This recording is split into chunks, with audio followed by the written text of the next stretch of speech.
بسم اللہ الرحمن الرحیم۔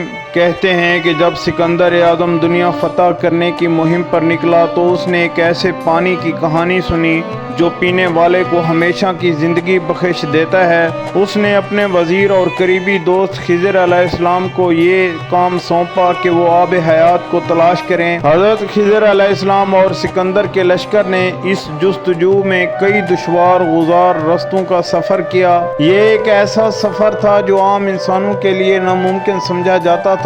کئی دن اور راتوں کی مسافت کے بعد حضرت خضر علیہ السلام اور ان کے ہمراہ ایک اور شخصیت ایک ایسی جگہ پر پہنچے جو تاریکی میں ڈوبی ہوئی تھی۔ یہ وہ مقام تھا جہاں عام انسانوں کی رسائی ممکن نہیں تھی۔ حضرت خضر علیہ السلام اللہ کے خاص بندے تھے اور اللہ کی طرف سے ان پر کرامات کا فیضان تھا۔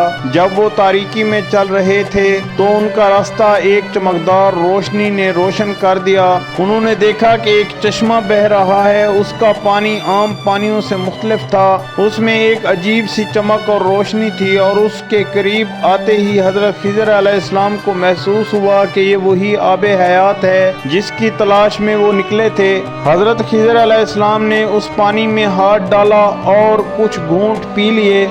جیسے ہی انہوں نے پانی پیا انہیں ایک خاص روحانی طاقت محسوس ہوئی۔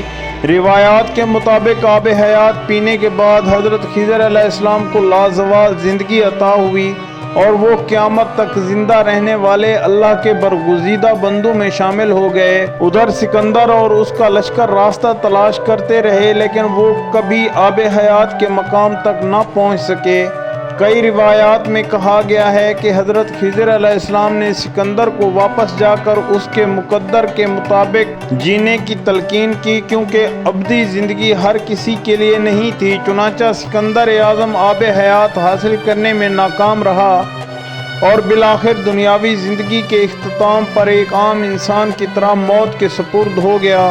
حضرت خضر علیہ السلام کی ذات کو اسلامی تصوف اور روحانی روایات میں خاص اہمیت حاصل ہے۔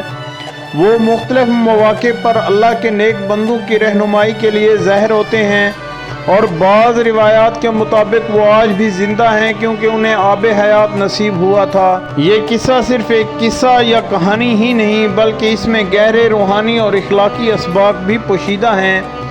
یہ سکھاتا ہے کہ دنیاوی جاہ و جلال اور طاقت کے پیچھے بھاگنے کی بجائے اصل دولت معرفت، حکمت اور اللہ کی رضا میں ہے۔